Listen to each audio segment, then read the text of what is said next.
Fernando Paulsen y nuestros panelistas e invitados son una combinación clave por la 92.9 FM. La clave me escucha. Estamos ya con la última entrevista de esta mañana. Estamos con Álvaro Belolio, jefe del Departamento de Extranjería y Migración. Álvaro, ¿cómo estás? Muy buenos días, Fernando. Muchas gracias por la invitación. Oye, surgió de nuevo, pero muy fuerte el tema migratorio, desgraciadamente, a través de, entre otras cosas, de una frase muy desastrosa, creo yo, del ministro del Interior respecto de lo desastroso que había sido la llegada de los migrantes haitianos. Sí, sé que no lo dijo con esa intención, probablemente, pero la forma en que se entendió y que mucha gente criticó la frase del ministro, de alguna manera posicionó esta idea que, como dijo él, no fue conveniente para ellos ni conveniente para el país. Y desde ese punto de vista, desde la última vez que hablamos acá en esta radio, Álvaro, ¿qué tanto ha avanzado lo que habíamos conversado en términos de el orden, sobre todo para identificar las personas que están en el país, generar las condiciones para que puedan tener una mínima y decente convivencia y regularizar todo el proceso migratorio que había mucho interés en hacerlo mucho más masivo de lo que estaba, Álvaro? Efectivamente, bueno, desde la última conversación no ha habido mucho flujo migratorio, ha estado bastante congelado, pero sí nos permitió, claro, sí nos permitió avanzar mucho más en la tramitación de permisos, en la digitalización, en profundizar en la digitalización. O sea, nosotros siempre miramos lo que había hecho Javier Echeverry a principios del año 2000 en la transformación de impuestos internos, y la pandemia, dentro de todo lo complejo, sí ayudó a hacer un impulso hacia la digitalización relevante, lo que es súper importante actualizar en el servicio público. Yo sé que los temas de modernización y digitalización a veces no son tan atractivos en la discusión pública, pero son súper necesarios. Entonces, eso es un punto relevante sobre el tema de la regularización. Lo que sí hicimos es que flexibilizamos bastante el tema de los plazos, porque los extranjeros, al igual que los nacionales, lo están pasando mal, se han perdido empleo. Entonces, el plazo que tienen para cambiar empleo, que antes era 30 días por la ley, una ley del año 75, que es súper limitante, lo ampliamos hacia 120 días, para que efectivamente, cuando se genere la reactivación, los extranjeros que ya están en Chile, que son residentes, que están consolidados, puedan tener esa flexibilidad para tratar de buscar trabajo. Sobre lo que dice el ministro plantea un tema que yo creo que es fundamental, porque hoy en día ya estamos discutiendo en el Senado. De hecho, esperemos que muy luego, durante este mes, se discuta en la sala del Senado cuál es el modelo de migración que queremos y qué va a pasar con la ley. Cambiar esta ley ha sido muy complejo, lleva casi 8 años de tramitación, y la ley es del año 75 y está completamente desactualizada. Por lo tanto, la gran discusión que se hizo y que planteó el ministro Pérez es: queremos el modelo que efectivamente ocurrió en los últimos 3 o 4 años, donde los extranjeros venían como turistas a Chile, sin cédula de identidad, se quedaban en nuestro país y muchos de ellos quedan irregulares e invisibles a la administración pública, o queremos un modelo que justamente facilite la integración del extranjero, permitiéndole venir a Chile con visa y con cédula de identidad. Y eso es un poco lo que habla el ministro Pérez, porque la indicación que efectivamente se aprobó en la última sesión de la Comisión de Hacienda planteaba profundizar y eternizar esta lógica de que el extranjero se presenta en fronteras, dice que viene a buscar trabajo y busca pega durante 90 días sin carnet de identidad, y lo que ellos plantean es que si no consigue trabajo tiene que salir. Pero en la realidad, cuando vemos afuera los consulados de Colombia, afuera los consulados de Haití, afuera el consulado de Venezuela, es que estos extranjeros se quedan en nuestro país y lo pasan muy mal. Sí. Sí, estamos conversando con el director de Inmigración, Álvaro Belolio. Álvaro, sí, yo entiendo el punto ese. Sí, lo que planteo es que desde que se produjeron los fenómenos de migración masiva que han habido en los últimos años, ha habido una corriente que abarca probablemente transversalmente a mucha gente, que mira cualquier cosa contraproducente o dañina que sucede en el país, lo asocia rápidamente a el fenómeno de la migración. Nos pasó, pero muy rápidamente con el coronavirus en un momento dado, a pesar de que era una situación donde el 95% de los primeros ingresos tuvieron que ver con gente que era bastante más adinerada y chilena que volvía de vacaciones de Europa. No era un problema de la inmigración que llegaba. Pero ha habido siempre esa mirada, a veces compasiva, en épocas buenas y en épocas malas, una mirada de separación, que es una cosa muy idiosincrática nuestra, histórica. El punto es que, y lo conversamos la última vez también, estamos en un contexto mundial de fenómenos migratorios como probablemente en los volúmenes que existen no se había visto desde hacía muchísimo tiempo. Entonces vas a tener eventualmente este fenómeno migratorio presente dando vueltas durante mucho tiempo más. Estoy totalmente de acuerdo. Y de hecho, ayer lanzamos un libro con Gonzalo Valdés que se llama La gestión de la migración en el siglo XXI, sobre el caso de Chile.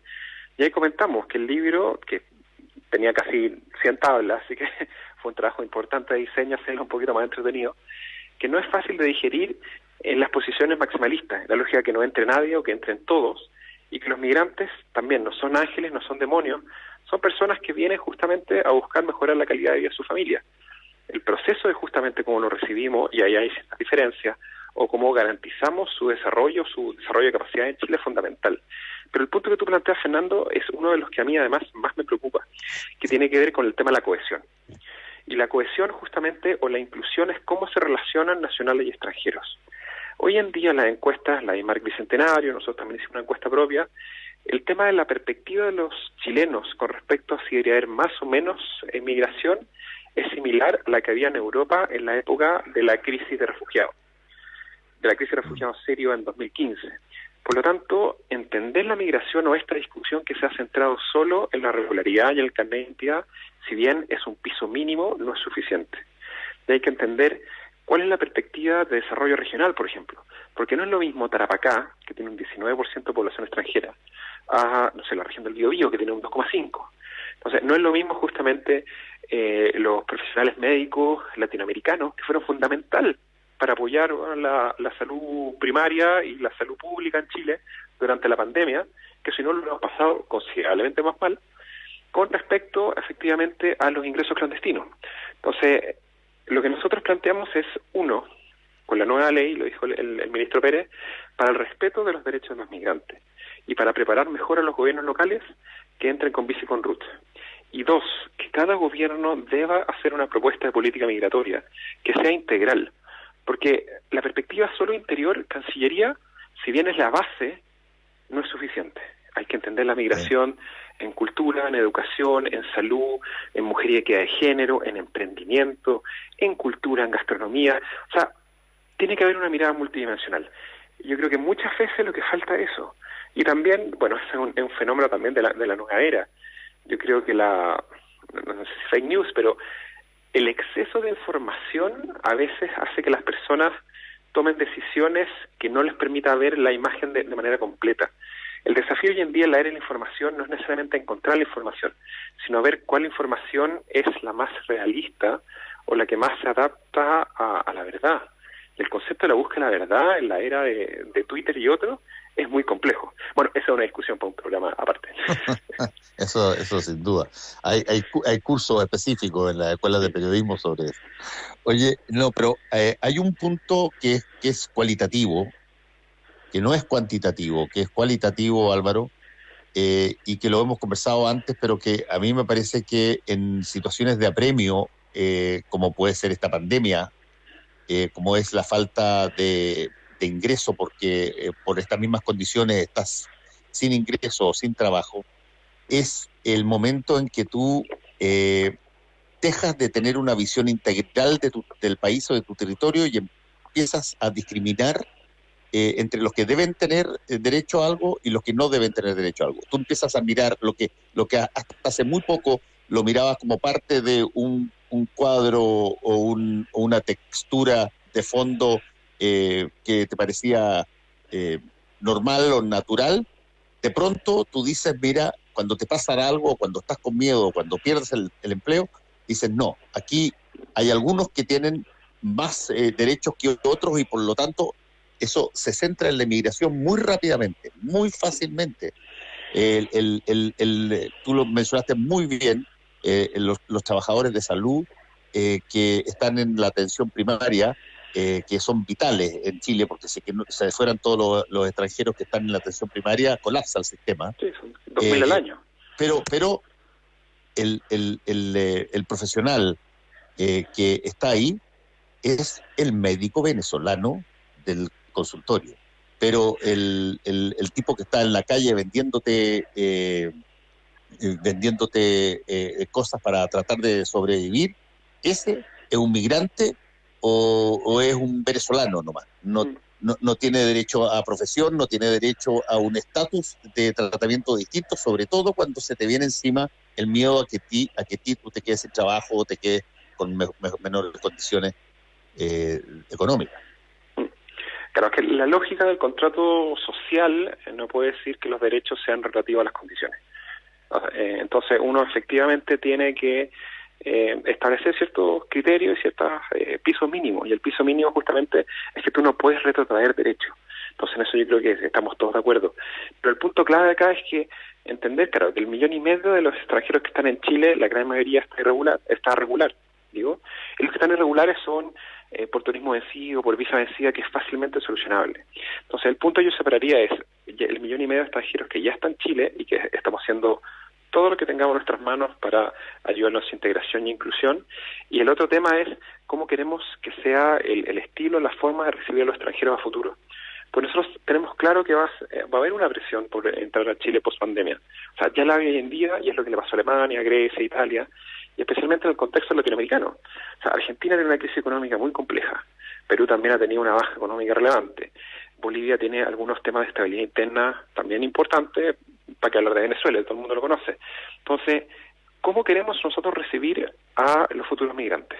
Porque los migrantes ya están acá, hay que asumir que ellos ya son residentes en la práctica. O sea, la gran mayoría de ellos en 2-3 años más van a estar plenamente integrados, con residencia.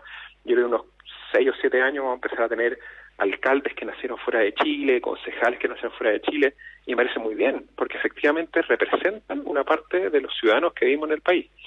Pero cómo tomamos las medidas de futuro, eso es súper relevante. Y la postura que nosotros planteamos, tampoco la sacamos del sombrero, un poco el modelo que ha hecho Canadá, Nueva Zelanda, países que yo admiro mucho, y que ellos han entendido que parte fundamental para el respeto a la cohesión son 2 cosas. Uno, el trabajo con los gobiernos locales.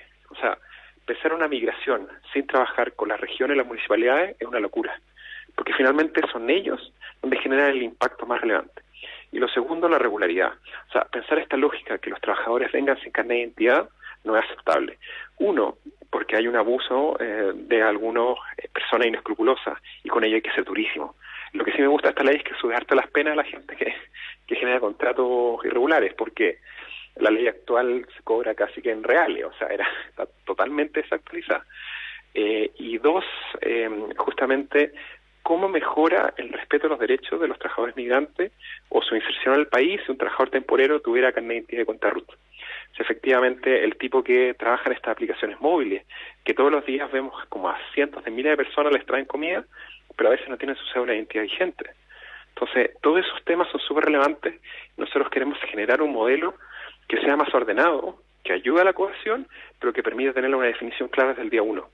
Porque la otra opción, que es como estamos ahora, que lleguen a frontera y que entren como turistas sin visa y sin carnet de identidad, lo dificulta mucho. Oye, Álvaro, y estamos conversando a propósito con el jefe del Departamento de Extranjería y Migración, Álvaro Belolio. Álvaro, ¿y qué tanto te colabora? ¿Te colaboran los migrantes justamente en todo esto? Te lo digo por lo siguiente, lo hemos conversado antes también, pero se ha reducido mucho lo que podríamos denominar el inmigrante informal, digamos, o ilegal, el que no tiene ningún tipo de registro. Pero todavía hay mucho de eso. En general, por ejemplo, claro, un caso que es súper preocupante transversalmente son los ingresos clandestinos, ¿no? Si el tipo que se salta el control. Pero eso, claro, hay 6.000 al año, este año son 3.000, entonces 3.000 en un universo de 1,5 millones, no es lo que ocurre en Europa o en Norteamérica. Pero claro, la regularidad en Chile, hay dos cosas bien relevantes. Uno, tiene que ver cuál es la capacidad de, con la legislación actual, los extranjeros pueden demostrar su sustento económico, y lo otro es cómo nosotros vamos a fomentar el tema de la reunificación familiar. Porque desde la lógica del diseño de la política migratoria, la reunificación familiar es una parte clave. No solo por la lógica de respeto a los derechos, sino también porque la inclusión, la integración de un migrante que tiene acá su familia es mucho más efectiva. Entonces, ahí, apertura de frontera, es bien relevante ver ese punto. O sea, cómo vamos a generar nuestro mecanismo de que las personas que legítimamente quieran volver a estar con su familia lo puedan realizar, trayéndolo hacia acá o entrando hacia allá. Y dos, cuál va a ser la participación que ellos tengan en la reactivación, en la creación de empleo. Yo creo un tema fundamental, por ejemplo, que históricamente los migrantes jugaron un rol súper importante en el desarrollo regional. Yo sé que he insistido en este tema, que es un tema además súper difícil, pero yo creo que la migración es una gran oportunidad para colaborar con el desarrollo regional. Yo creo que hay grandes ciudades que, por la centralización de Chile, y que hay muchas razones, no solo la migración, no han tenido el desarrollo, no han ido avanzando a la capacidad que tienen.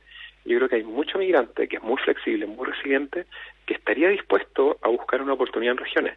Yo creo que eso es súper relevante.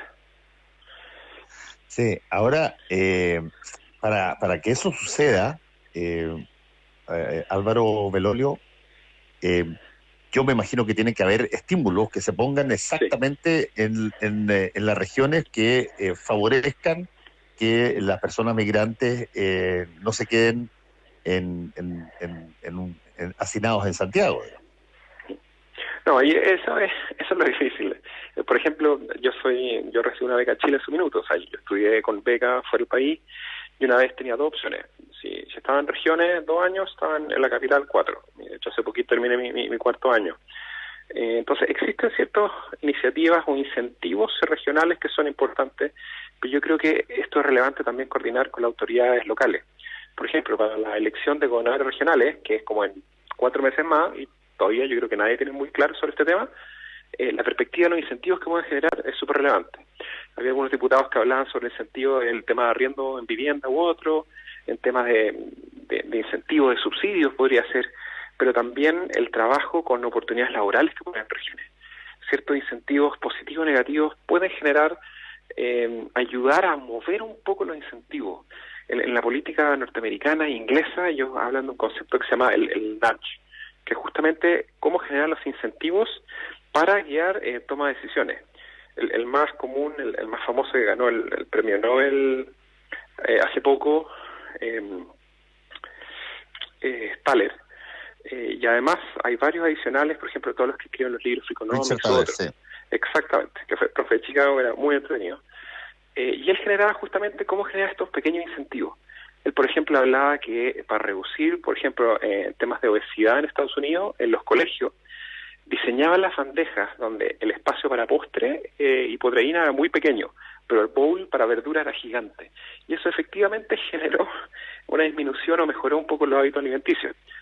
Bueno, era el gobierno del presidente Obama, no el actual, pero se pueden generar los incentivos correctos, y yo creo que pensar el desarrollo regional con incentivos, especialmente a la población migrante, puede ser súper interesante, porque yo te aseguro que no hay ninguna región que, por ejemplo, no agradezca enormemente los especialistas médicos extranjeros, y que, ¿por qué no ampliar este tema? A la gastronomía, al desarrollo cultural, al desarrollo inmobiliario, a los emprendimientos. Si también el migrante, como tiene a veces una composición distinta, ayuda a generar temas complementarios. Y cualquier persona que haya ido al sur, que haya visto lo que ocurrió con la gastronomía italiana en el sur, en Concepción y en la zona aledaña, lo que pasó también con los ingleses en Valparaíso, con las comunidades croatas o yugoslavas también en Arica o en Punta Arenas. Entonces, existe posibilidad de desarrollo y hay que pensar de una forma un poquito más integral, y un tema que siempre ha estado patente, hay que trabajar más en los gobiernos, más a nivel local. O sea, integrar la decisión de alcalde, de intendentes y a futuro de gobernadores regionales.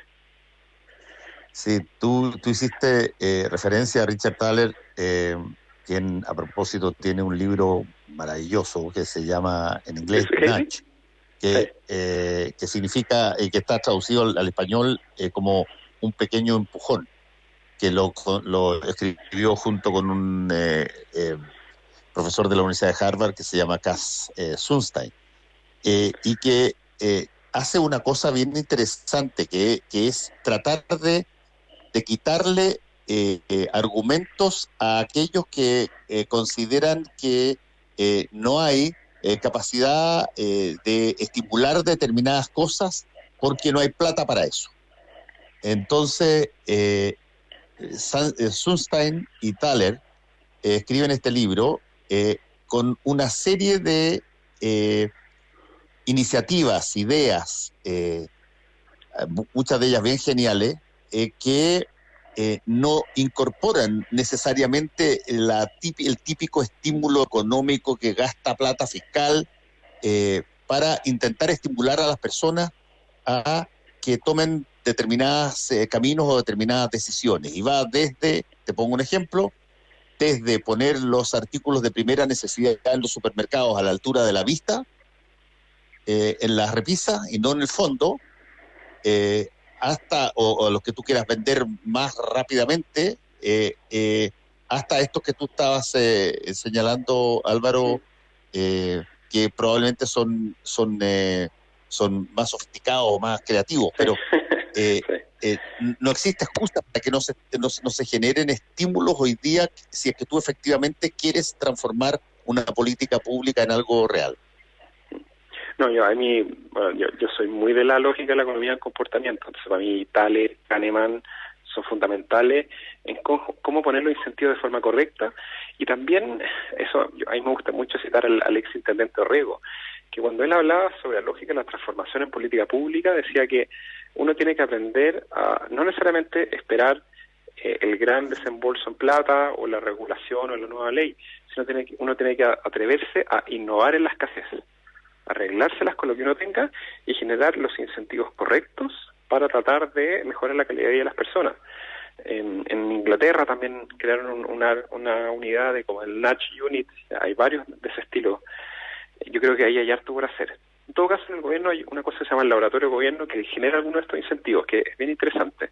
A mí me gusta mucho el tema de movilización del Estado, pero usualmente no están tan en primera línea como muchas veces se ve otros temas que son mucho más relevantes y más patentes, como salud, educación, vivienda y otro, que tiene todo el sentido del mundo el interés público.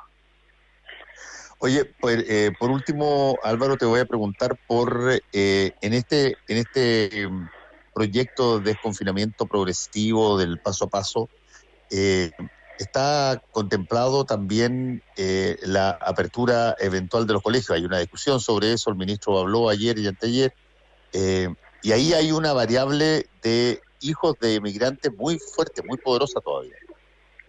Sí, efectivamente los datos que han visto en educación inicial, educación escolar, los migrantes, especialmente en algunas comunas donde tienen alto nivel de concentración, Estación Central, Quilicura, Independencia, Iquique, Alto Hospicio, Antofagasta, juegan un rol relevante.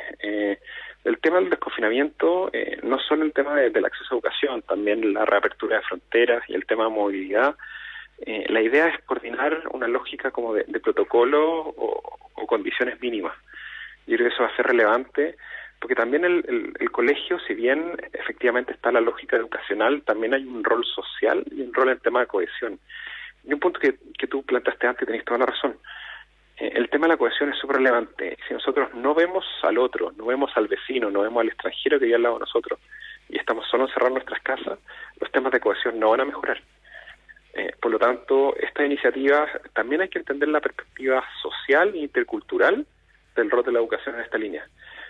Espero que se tomen todas las medidas correspondientes, pero es necesario justamente volver a ver a la cara al otro. Álvaro Belolio, director de Extranjería e Inmigración, muchas gracias por este contacto con Combinación Clave. Que te vaya muy bien.